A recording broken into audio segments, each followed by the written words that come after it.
जय हिंद देशवासियों, देश प्रेमियों और देशभक्तों। आज का दिन बड़ा सुहाना, आज का दिन संडे है, तो सोचा कि वैसे तो रेगुलर टॉपिक आते रहते हैं, तो आज एक कुछ खास टॉपिक लाया जाए। और आज हम जानेंगे कि अध्यात्म कहता क्या है हमारे स्वास्थ्य के बारे में।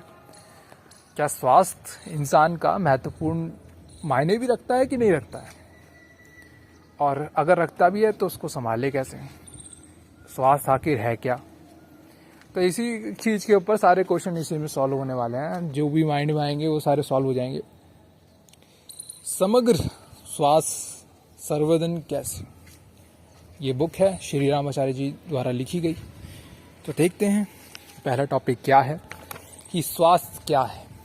सबसे पहला टॉपिक ये है, स्वास्थ्य क्या है। पढ़ते हैं, अच्छा स्वास्थ्य और अच्छी समझ जीवन के दो सर्वोत्तम वरदान हैं। संसार के सारे कार्य स्वास्थ्य पर निर्भर हैं। जिस काम के करने में किसी प्रकार की तकलीफ ना हो, शर्म से जी न उकताए, मन में काम करने के प्रति उत्साह बना रहे और मन प्रसन्न रहे और मुख पर आशा की झलक हो, यही शरीर के स्वाभाविक स्वास्थ्य की पहचान है। कि आपका मन अपने काम पे लगा रहे, मन खुश रहे, मन खिलखिलाता रहे, आपका काम अच्छी तरह से बन पड़े, समय का सदुपयोग हो, यही स्वस्थ रहने की सबसे बड़ी पहचानी है। कोई रोग शोक ना हो और आप अपना काम करते रहे।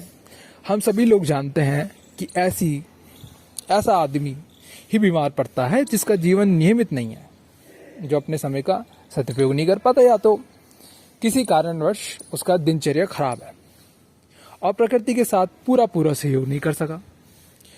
हमारा सदा सहायक सेवक शरीर है। ये 24 घंटे सोते जागते हमारे लिए काम करता है। बात सही भी है। वफादार सेवक को समर्थ, निरोगी एवं दीर्घजीवी बनाए रखना प्रत्येक विचारशील का कर्तव्य है, और इसको सही संभाल के रखना ये हर विचारशील, हर जागरूक व्यक्ति का कर्तव्य है कि वो अपने शरीर को इस तरीके से संभाल के रखे कि वो उससे उसका पूरा इस्तेमाल कर सके। हमारा शरीर भी यार हमारे एसिड की तरह है।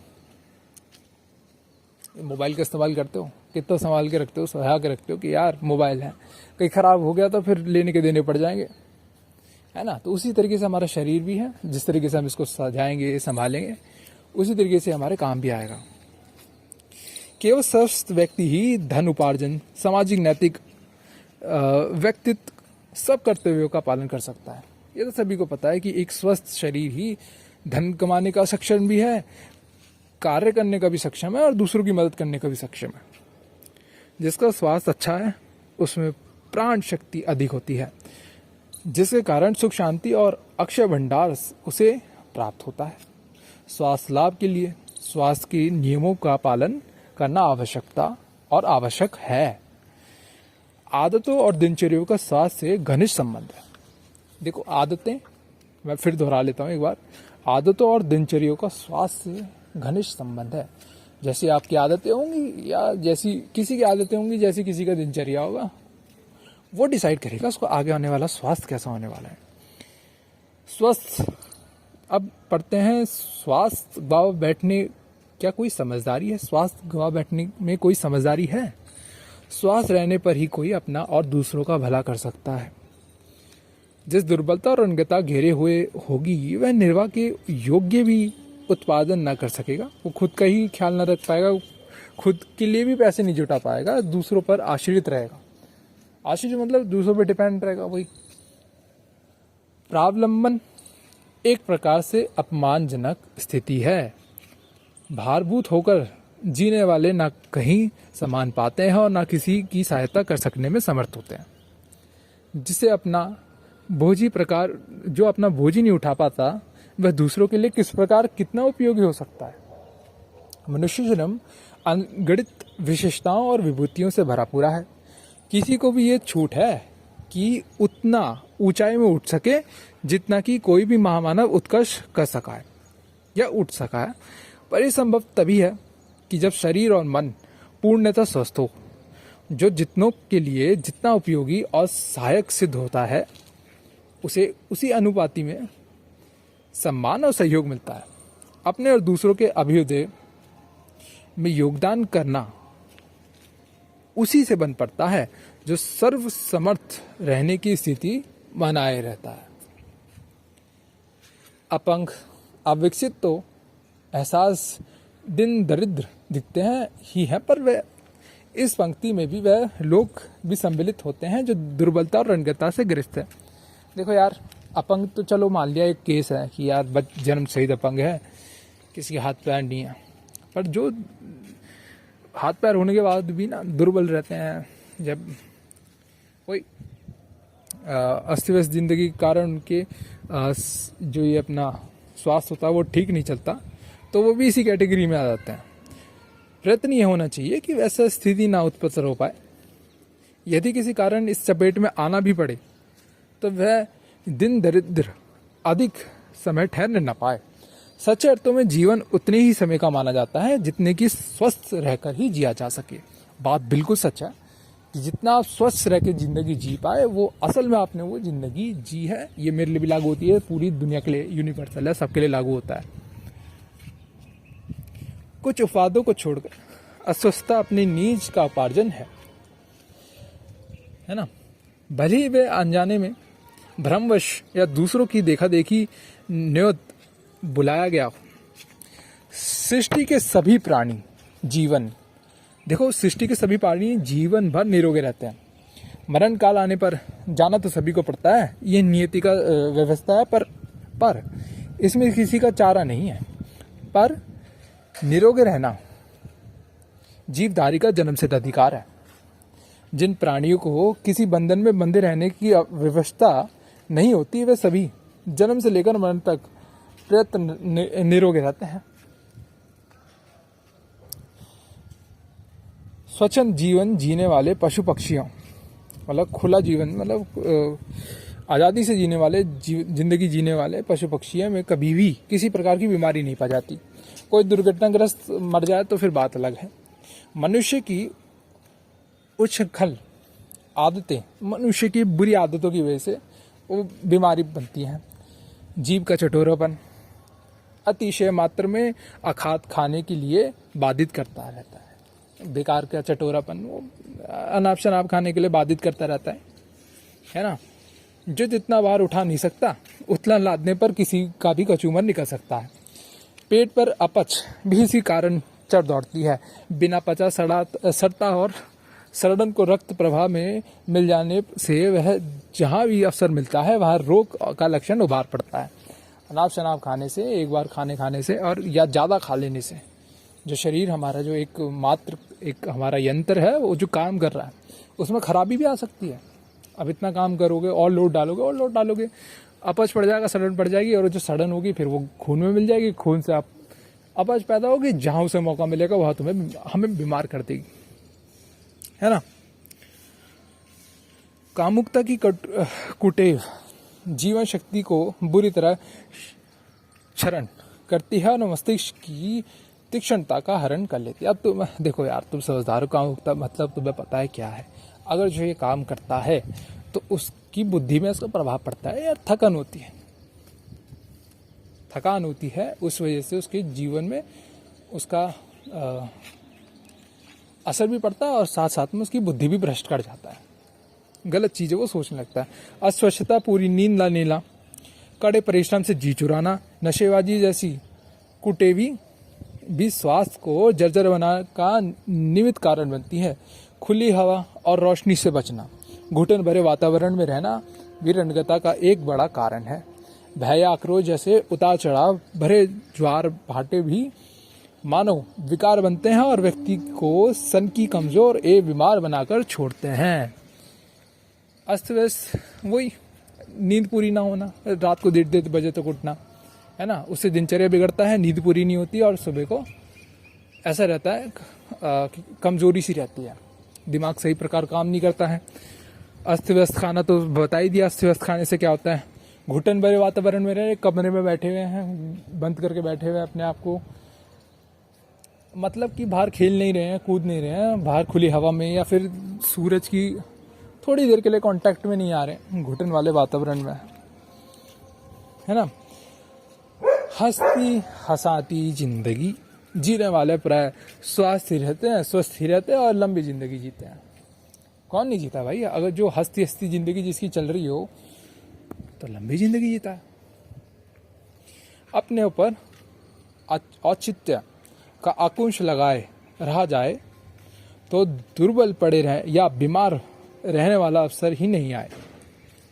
अगर अपने ऊपर रोक लगाई जाए, अपने आप को देखा जाए, परखा जाए, तो वैसी नौबत ही नहीं आएगी कि हम दुर्बल भी पड़ेंगे, फिर चिकित्सकों के पास जाना पड़ेगा, उधर अलग एक्स्ट्रा पैसे लगाने पड़ेंगे। पहले तो अनाप शनाप खाने में पैसे लगाए, उसके बाद चिकित्सकों के पैसे लगा रहे हैं। इसमें मिला क्या? कुछ नहीं। खराब क्या हुआ? हमारा शरीर और हमारा वक्त, जो कि सबसे महत्वपूर्ण है। अपने ऊपर है ना दुर्बल पड़ने या बीमार रहने का अवसर ही ना आए। उच्चकर्ता सर्वत्र अराजकता स्तर की अव्यवस्था को जन्म देती है। इस कुमार्ग पर चलने वाले ही रोग ग्रस्त बनते हैं रहते हैं। देखा गया है इस अनाचार का परित्याग कर देने पर कोई भी अपने खोए स्वास्थ्य को पुनः प्राप्त कर सकता है। ये बात ध्यान से सुनने वाली थी। ये ऐसा नहीं है जो गलत रास्ते पे चल पड़ा है, जिसका स्वास्थ्य खराब हो गया है, अगर वो अपनी आदतें सुधार ले तो वो फिर वैसी हो सकता है जैसा कि वो पहले था। पटरी से निकली गाड़ी ट्रैक पे आ सकती है। प्रकृति उद्दंडता का दंड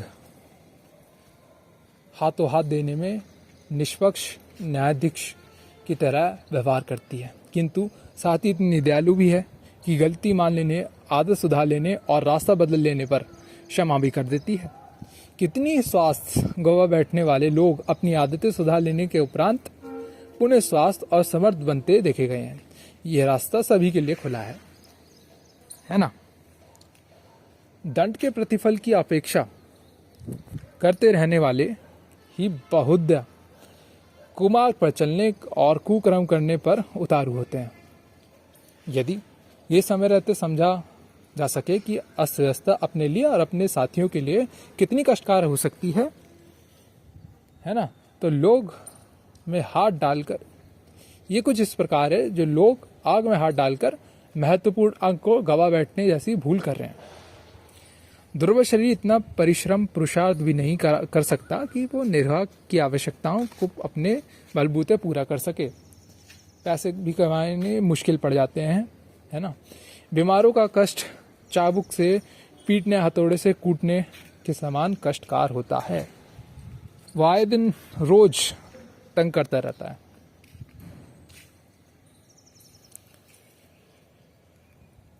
महत्वपूर्ण अंग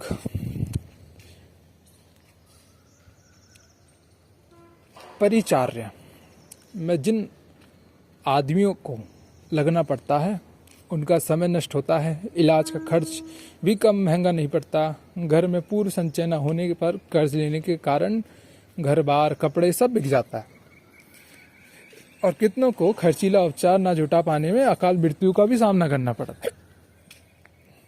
समझे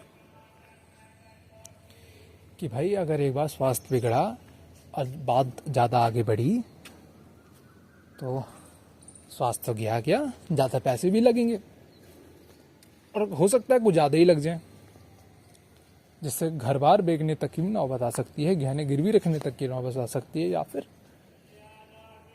कुछ भी हो सकता है।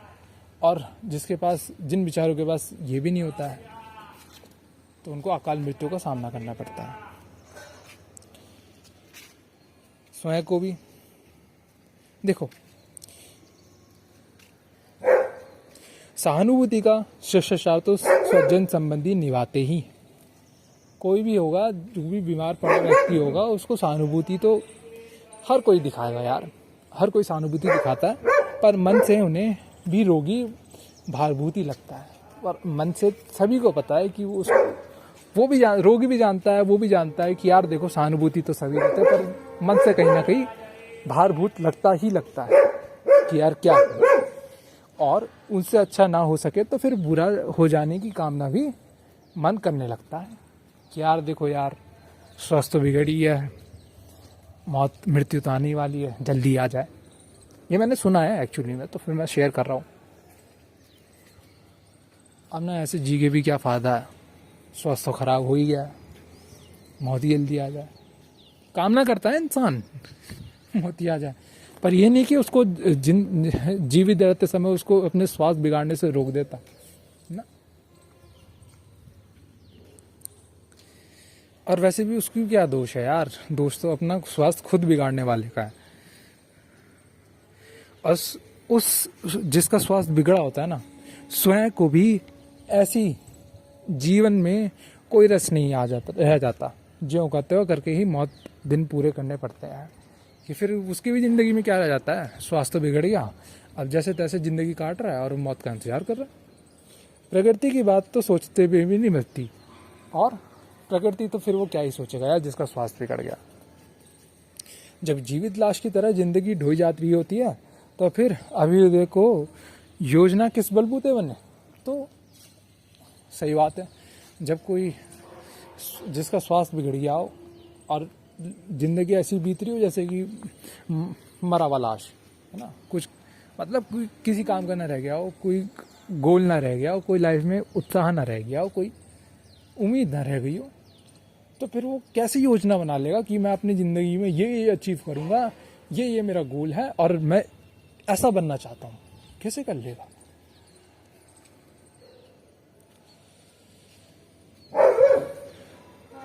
वही लिखा है कि सब उज्जवल भविष्य के सपने किस आधार पर देखे जाएं।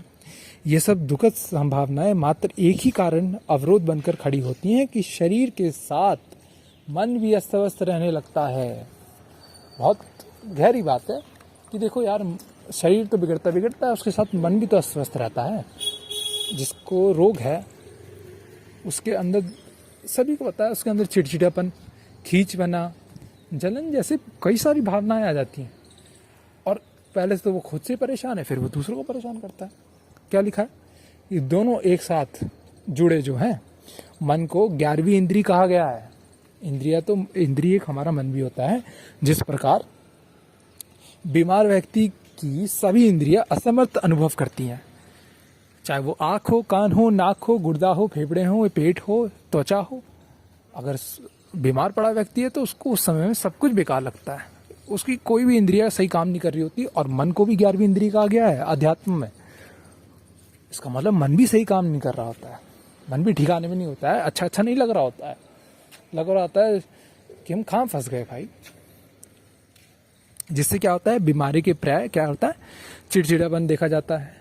आक्रमण करने की स्थिति तो नहीं होती है, पर अपना क्रोध, आवेश, खीन उद्वीन रहकर ही व्यक्ति करते हैं। अब वो बीमार पड़ा व्यक्ति यार ऐसे तो लड़ तो सकता नहीं, तो आक्रोश, क्रोध, चिड़चिड़ापन, इस तरीके से अपना क्रोध निकालता है। शरीर और मन के सहयोग से ही हमारे समस्त क्रियाकलाप सही रूप से चल सकने की स्थिति में रहते हैं। शरीर और मन अगर सही तरीके से चला दिए तो हमारा जो स्वास्थ्य है वो बिगड़ ही नहीं सकता। शरीर गड़बड़ाता है तो मन को भी अपनी चपेट में ले लेता है और चिंतन भी गड़बड़ाने लगता है। कुछ अच्छा नहीं लगता है।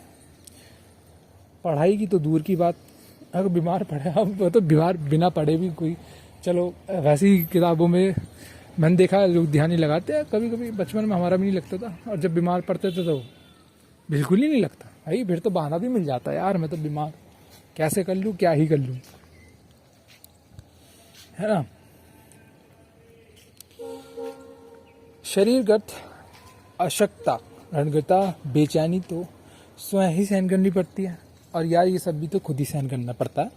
पर मानसिक अस्त व्यस्तता का नया दौर चल पड़ने पर एक नया उपद्रव सामने आता है और स्थिति अर्थ विक्षित जैसी बन जाती है। मनुष्य शारीरिक और मानसिक रूप से रोगी रहने लगता है। इसके कारण उन्हें दोहरा दबाव सहना पड़ता है। सही चिंतन के अभाव में इर्द गिर्द के व्यक्ति और वातावरण पर ही सारे दोष थोपने का प्रवाह चल पड़ता है। निरोगा व्यक्ति क्या करता है यार, और कर भी क्या सकता है वो इंसान जो निरोगा होता है। देखो वो खुद की अभिलाषाएं, जो खुद के जो उसने उसकी जो इच्छाएं होंगी वो पूरी नहीं होती, जिसकी वजह से क्या होता है, धीरे धीरे जो व्यक्ति होता है जो कि बीमार होता है, भारभूत है दूसरों के ऊपर, तो क्या होता है, जो दूसरे लोग हैं वो भी उससे दूर जाने लगते हैं। जिस प्रकार क्या होता है कि खींच चिड़न इस तरीके से आती रहती है ना। और धीरे धीरे करके क्या होता है, माहौल घर का गड़बड़ाने लगता है, व्यक्ति का चिंतन गड़बड़ाने लगता है। जिस प्रकार क्या होता है, व्यक्ति, अब देखो बहुत सारी चीजें होती हैं जिनके घर में कोई अस्वस्थ पड़ा व्यक्ति होगा, उसको पता होगा। मनुष्य शारीरिक और मानसिक रूप से रोगी रहने लगता है। इसके कारण उन्हें दोहरा दबाव सहना पड़ता है कि यार घर में सही नहीं चल रहा होता है मामला। सही चिंतन के अभाव में इर्द गिर्द के व्यक्ति और वातावरण पर दोष थोपा जाता है। कहा जाता है यार ये व्यक्ति तो मेरी बात नहीं सुनता, ये व्यक्ति मेरा ये नहीं करता। वो व्यक्ति चाहे वो भले ही वो अच्छा कर रहा हो, अपनी तरफ से अच्छा कर रहा हो, पर देखा जाता है कि जो बीमार पड़ा व्यक्ति होता है वो कहाँ उस स्थिति में होता है कि वो ये सोचे कि देखो इतना तो किया है, उस स्थिति में भी नहीं होता।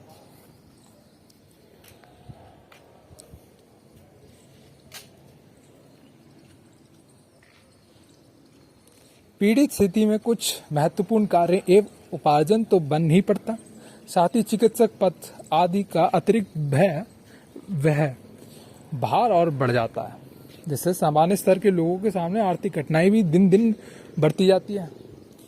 अब चिकित्सकों का खर्चा कैसे उठाएं यार, दिन दिन एक टेंशन सी रहती है कि यार अब डॉक्टर के पास आना जाना ले जाना, और डॉक्टर के पैसे अलग। क्यों? क्योंकि अमुक व्यक्ति ने अपना स्वास्थ्य बिगाड़ दिया। अमुक व्यक्ति कितना ऊपर जा सकता था, उसने जरा सी एक भूल क्या करी, उसने अपना स्वास्थ्य बिगाड़ दिया। और हमें भी यार ध्यान रखना चाहिए अपने स्वास्थ्य का और लोगों के स्वास्थ्य। मतलब कि अगर आपके घर में कोई है जो कि उसका स्वास्थ्य बिगड़ने वाला, आपको लगता है कि वो गलत चीजें खा रहा है, कर रहा है, या फिर दिनचर्या खराब है, तो उसको रोको, उसको समझाओ। नहीं माने पर अपनी तरफ से समझाना जरूर। नहीं माने बात अलग है, बाद में ना ये ना ठेकड़ा फूट जाए कि समझाया नहीं था। क्योंकि अगर घर में कोई परिवार में एक मेंबर भी, एक सदस्य भी बीमार पड़ता है तो उसका भार सभी को उठाना पड़ता है। उस अमुक व्यक्ति की भी जिंदगी खराब होती है और खुद की भी जिंदगी थोड़ा फंस जाती है, जिससे कि रिलेशन पे दबाव पड़ता है। अभी मैं बात खुल के कह रहा हूँ और मैंने देखी है तो मैं बता भी रहा हूँ।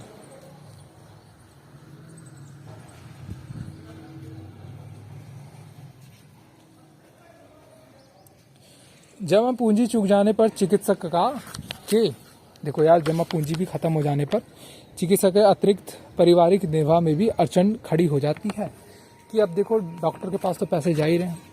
अब जो कुछ ऐसे घर के व्यक्ति हैं जो ज़्यादा पैसे वाले नहीं हैं, ज़्यादा आर्थिक स्थिति सही नहीं है जिनकी, क्या होता है कि पैसे तो लगा दिए, डॉक्टर के पास जा रहे हैं, स्वास्थ्य सही नहीं हुआ, पैसों की कमी पड़ी तो खाने के लाले भी पड़ गए। और सिर्फ मैं उनकी बात नहीं कर रहा हूँ कि जो आर्थिक स्थिति थोड़े कमज़ोर है, जो आर्थिक स्थिति से सही भी है, तो मैं उनकी भी बात कर रहा हूँ, मैं अपनी भी बात कर रहा हूँ, है ना। कि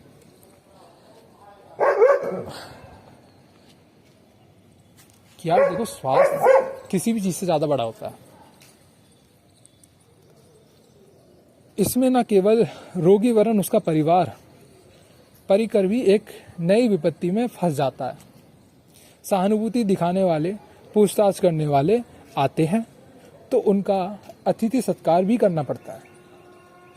इस महंगाई के दिनों में वह भी कम वजन नहीं डालता। बीमारी से छुटकारा पाने के बाद भी इतनी शक्ति बहुत दिनों में आ पाती है कि उसके लिए परिश्रम पूर्वक उपार्जन करके पहले की तरह फिर अपना साधारण क्रम चलाया जा सके।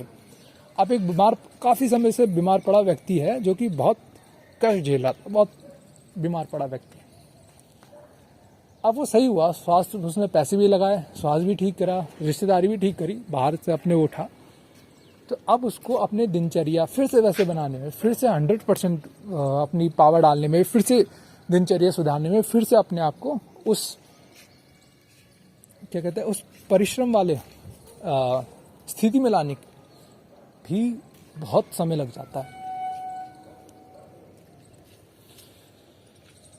फिर अपना साधारण काम चलाया जा सकने में भी बीमारी के दिनों में आर्थिक क्षति एवं अर्थव्यवस्था के कारण उत्पन्न हुई गड़बड़ियां की क्षतिपूर्ति की जा सके।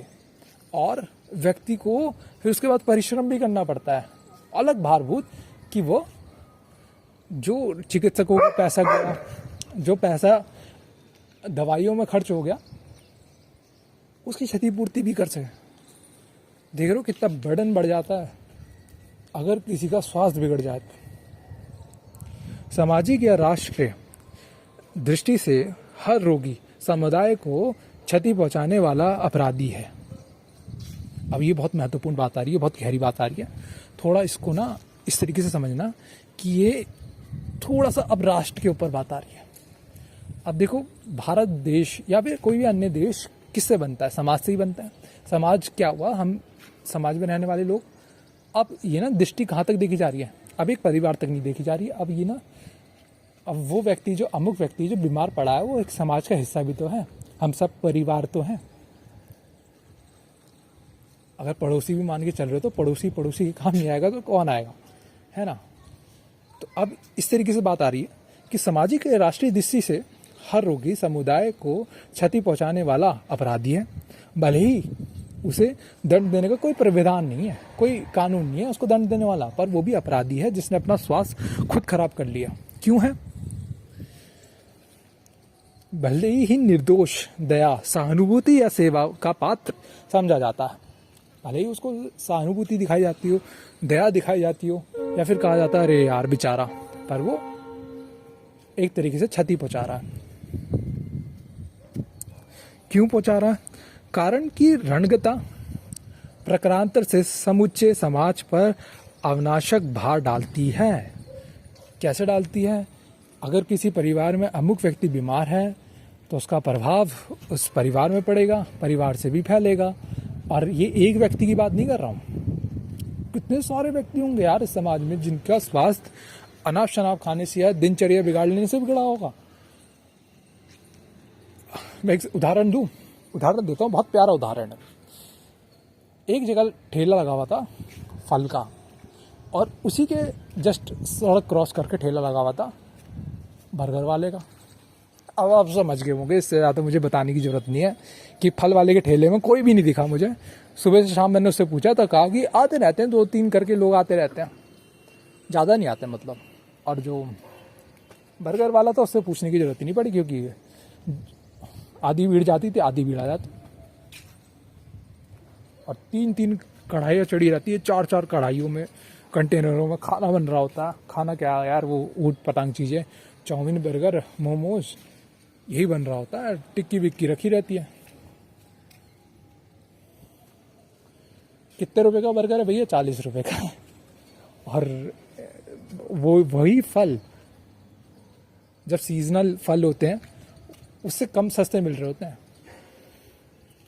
बर्गर क्या है, पेट भी नहीं भरता। और वो जो सीजनल फल है, चाहे वो अगर मान लो 25 रुपए का एक बर्गर है और 40 रुपए का एक किलो फल आ रहा है, तो वो एक हफ्ते चल सकता है वो फल। और वो जो बर्गर होगा वो 1 घंटा क्या 15 मिनट में खा के ख़त्म किया। स्वास्थ्य भी बिगड़ गया, वजन भी बढ़ गया, उपज भी खा लिया, अजीब भी लगने लगा, सभी कुछ बिगड़ गया। टॉपिक पे आते हैं। भले ही दंड देने, देखो अब क्या है इसके पीछे लॉजिक क्या है कि चिकित्सकों का परिशिक्षण, अस्पताल का भारी भरकम ढांचा, औषधियों की शोध, उनका निर्माण, वितरण, ये सभी मिलाकर इतना बोझल होता है कि उसमें ढेरों धन शक्ति और जनशक्ति खपती है। यदि इसे सरकार जुटाती है तो भी उससे उसका संतुलन जनता पर टैक्स लगाकर ही पूरा करना पड़ता है। अब समझ में आ रहा है कहाँ से कहाँ बाहर पहुंच रहा है। अगर अमुक व्यक्ति हमारे पूरे मान लो देश में ही, मान लो हमारे देश में कई व्यक्ति हैं जो अनाप शनाप खा के बीमार पड़ रहे हैं। अब सरकार को क्या करना पड़ रहा है? दवाई बनानी पड़ रही है, इंपोर्ट करानी पड़ रही है, उसका बाहर, उसका टैक्स, उसका पैसा अलग से, चलो ठीक है। अब चिकित्सकों की कमी ना पड़े, तो इसके लिए बहुत सारे अस्पताल बनाए जा रहे हैं ताकि वहाँ भीड़ इकट्ठा हो जाए या फिर कहीं कमी ना पड़ जाए, किसी अस्पताल में किसी भी चीज़ की कमी ना पड़ जाए। तो कई सारे अस्पताल बन रहे हैं, जिसकी वजह से क्या हो रहा है, भारी जगह जा रही है, जगह भी जा रही है, पेड़ भी कट रहे हैं, और क्या कहते हैं, बहुत भारी भरकम ढांचा बनाना पड़ रहा है, जिससे बहुत पैसा जा रहा है, और वो पैसा कहीं से नहीं आ रहा, हमारे टैक्स से ही आ रहा है। बात ये नहीं है कि चलो कोई बात नहीं कि चिकित्सालय वो चिकित्सकों को क्या कहते हैं अस्पताल बना दिया, या इसमें कोई बुरी बात नहीं है। बहुत बुरी बात इसमें है कि व्यक्ति अपना स्वास्थ्य खराब करे ही क्यों। अगर व्यक्ति पहले ही जागरूक हो जाए तो सोने पे सुहागा है यार, टैक्स भी बच जाएगा। पर बात स्वास्थ्य की हो रही है यहाँ पे, चाहे टैक्स बचे ना बचे, पर व्यक्ति का अगर स्वास्थ्य जाता है तो यार सब कुछ जा रहा है व्यक्ति का।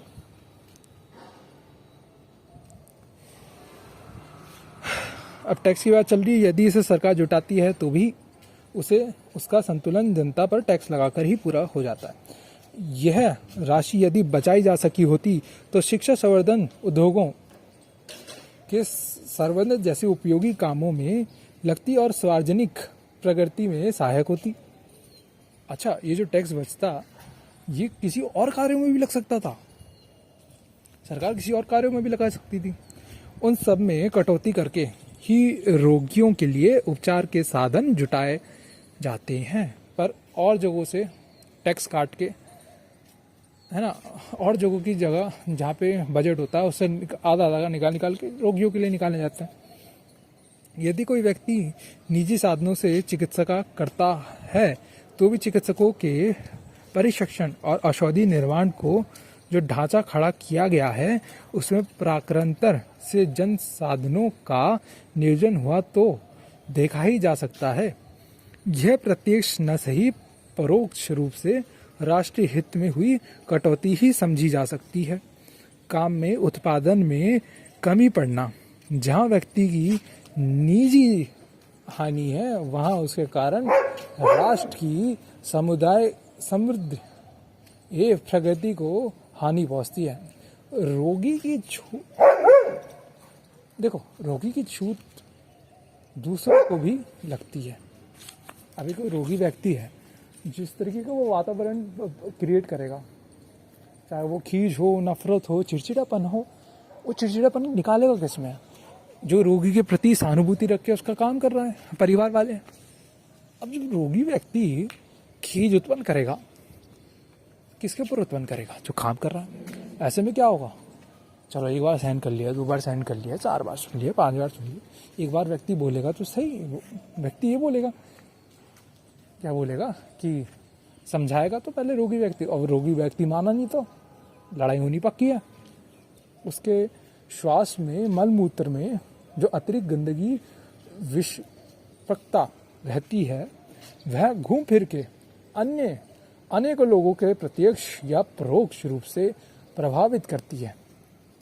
देखो यार, अब यहाँ पे थोड़ी गहराई से बात हो रही है कि यही नहीं यार, लड़ाई करना नहीं, जो रोगी व्यक्ति है जो बिस्तरे से भी नहीं उठ पा रहा, ढंग से उठ नहीं पा रहा, या फिर किसी भी कारण से, तो उसके जो मूत्र होता है, पेशाब होता है, या फिर जो मल निकलता है, उसका जो गंदगी होती है, उसकी जो स्मेल निकल रही होती है, या फिर अब यार देखो ना दिखने वाले जो कीड़े उड़ रहे होते हैं वो भी यार बहुत प्रभाव डालते हैं। अगर कीड़े भी नहीं तो फिर प्रभाव मस्तिष्क पे तो पड़ता ही है यार।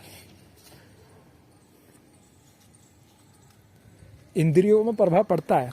नाक को अच्छा सुगंध सूंघना अच्छा लगता है, आंखों को अच्छा दृश्य देखना अच्छा लगता है, मन को अच्छा सोचना अच्छा लगता है, जुबान को टेस्ट करना अच्छा लगता है।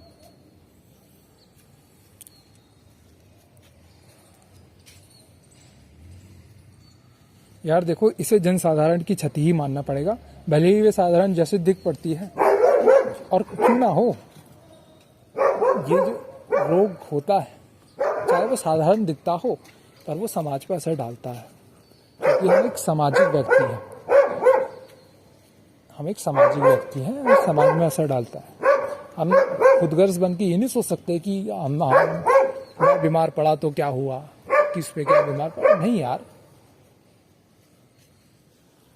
हम देशवासी हैं, पूरे देश के लिए सोचते हैं।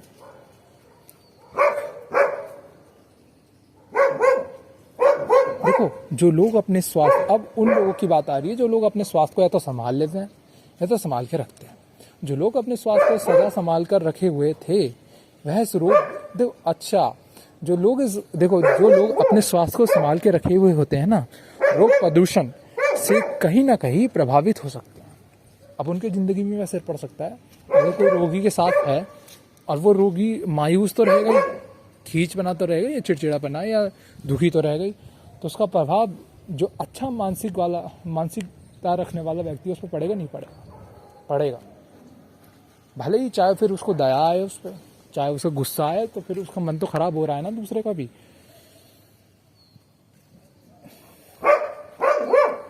इससे जनसाधारण, देखो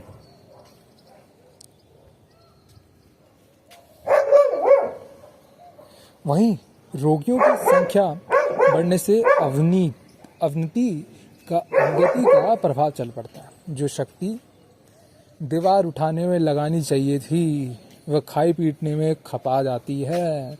इस घाटे से देश का हर नागरिक न्यूनाधिक मात्रा में प्रभावित ही होता है।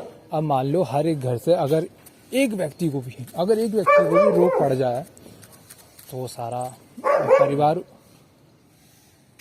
फंस जाता है एक तरीके से। अब करना ही पड़ता है यार, रोगी व्यक्ति का नहीं करोगे क्या, करना तो पड़ेगा, है ना। अगर एक परिवार में से एक व्यक्ति को भी अगर रोग हो तो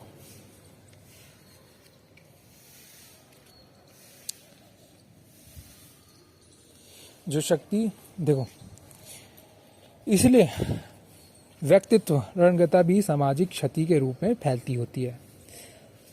सामुदायिक प्रगति में जो जितनी बाधाएं डालता है, जो जितनी अपेक्षा असमर्थता प्रकट करता है, उसके असहयोग से समस्त समाज को प्रत्यक्ष या परोक्ष रूप से हानि उठानी पड़ती है। देखो, मैं फिर से बोल रहा हूँ, हम एक सामाजिक व्यक्ति हैं, हम अकेला नहीं उठ सकते, हमें समाज को और खुद को उठा के चलना पड़ेगा। हम ऐसा नहीं कह सकते कि मैं भारत का व्यक्ति, रहने वाला व्यक्ति हूँ और मैं खुद उठ गया, बाकी सब ऐसे ही पड़ेगा। नहीं यार, देश से व्यक्ति नहीं बनता है, व्यक्तियों से, समाज से देश बनता है। ऐसी दशा में यदि उसे अपराधी स्तर का माना जाए तो इसमें कुछ भी अनुचित नहीं होगा। राजदंड भले ही ना मिले तो भी प्रकृति उसे भूल का दंड देने में कोई कसर नहीं रखती है। अच्छा, वैसे दंड ना मिले तो प्रकृति तो दंड देती है, स्वास्थ्य खराब हो जाता है। रणगता आखिर कोई देवी विपत्ति या आकस्मिक दुर्घटना तो नहीं है। उन्हें मनुष्य ही प्रकृति मर्यादाओं का उल्लंघन करके स्वयं ही नियत बुलाता है। देखो, ऐसा भी नहीं है कि भगवान ने कर दिया, यार भगवान आपने मेरा स्वास्थ्य बिगाड़ दिया, भगवान आपने ये कर दिया, प्रकृति ना आपने मेरे से बदला लिया, मेरा स्वास्थ्य बिगाड़ दिया। ये प्रकृति का करावा नहीं है, आपके खुद के कर्म है। भगवत गीता में कृष्ण भगवान ने भी खुद कहा, जैसे कर्म करोगे वैसा फल मिलेगा। तो फिर अब खुद आप, अगर कोई भी रोगी व्यक्ति है, अनाज शराब खा रहा है, तो फिर उसको समझाया जाए कि यार देखो, खुद आप अनाज शराब खा रहे हो, फिर आप गाली दे रहे हो, यार भगवान को गाली दे रहे हो, अपने घर वालों को फंसा दिया आपने, फिर ये चीज़ अच्छी नहीं है। ठीक है, ऐसी दशा में कोई रोगी अपने को निर्दोष नहीं कह सकता, भले ही उसे अपनी भूल के बदले में साथी सहयोगियों की सेवा सहानुभूति मिलती रहे। अब ऐसे में कोई अपने आप को ये तो कह नहीं सकता कि यार मेरे से गलती होगी, पाप तो पाप ही होता है ना। पर भले ही उसको सहानुभूति मिले या फिर दया का पात्र बन जाए, हाँ, क्योंकि जो हानि है वो तो हानि ही है ना। पर खैर, प्रकृति माता एक चांस और देती है। वो क्या चांस देती है? वो प्रकृति माता चांस देती है कि अगर वो व्यक्ति फिर सही रास्ते पे आ जाए तो फिर उसका स्वास्थ्य सुधर पड़ेगा, फिर दुनिया अच्छी बन पड़ेगी, दिनचर्या अच्छा चल पड़ेगा, सब चीज़ सेटल हो जाएगी। रणगता की बहुमुखी हानियों पर यदि गंभीरतापूर्वक विचार किया जा सके तो सहज ही समझा जा सकता है कि इस विपत्ति से बचाना ही उपयुक्त प्रतीत होगा। इसी प्रयोजन की पूर्ति के लिए जिस आहार विहार के संयम को अपनाने से काम चल सकता है, उसकी उपेक्षा करना किसी भी बुद्धिमान के लिए भार न प्रतीत होगा। संयमित जीवन में हर दृष्टि से लाभ ही लाभ है। हानि केवल इतनी ही है, उच्छृंखलता, अस्वस्थता, चटोरोपन की ललक जैसी अनिश्चितताओं पर अंकुश लगाने का साहस करना पड़ता है। बात बहुत छोटी है। बात क्या है कि देखो, स्वस्थ रहने में भी जो कठिनाई आती है ना, स्वस्थ रहने में हानि क्या है? स्वस्थ रहने में सिर्फ इतनी हानि है कि आपको अपने मन में, आपको अपनी जीभ में, आपको अपनी इंद्रियों पर लगाम लगाए रखना पड़ता है, अपनी इंद्रियों को अपने वश में करे रहना पड़ता है। बस इतनी कठिनाई आती है। और मेरे ख्याल से तो ये ना, एक टाइम पे अगर 2-3 महीने के लिए भी चीज़ें छोड़ दो ना, ये चीज़ छूट जाती है। मेरे साथ भी यही हुआ था। खैर, आप ही के साथ मैं भी यही बुक पढ़ रहा हूँ और मुझे भी बहुत कुछ सीखने को मिल रहा है, सच्ची बात बताऊँ तो। और मैं भी आज से हो सकता है और भी ज़्यादा कड़ाई बरतूँ कि जो मैं खा रहा हूँ या फिर अपने स्वास्थ्य को लेके, क्योंकि ये स्वास्थ्य है तो जहाँ है, सुनी होगी ये बात, क्योंकि स्वास्थ्य तो जीवन है।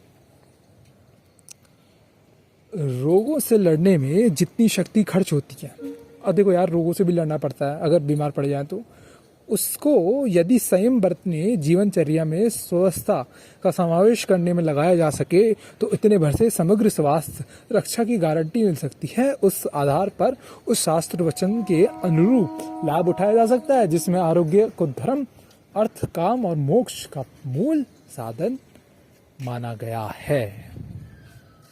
अगर आपने अपने स्वास्थ्य को बचा लिया, आपने अपनी उस ऊर्जा को बचा लिया जो आपका स्वास्थ्य खराब होने पर लगने वाली है, और उस ऊर्जा को बचा के आपने कहाँ इस्तेमाल किया? आपने उसे इस्तेमाल किया अपने आप को आगे बढ़ाने में। आपने कहाँ इस्तेमाल किया? अपना समय बचाने में। समय बचा, शक्ति बची, धन बचा, और उसको लगाओ, अपने आप को आगे बढ़ाओ, लगाओ उसको अपनी तरक्की में, और बढ़ाओ देश को आगे। बस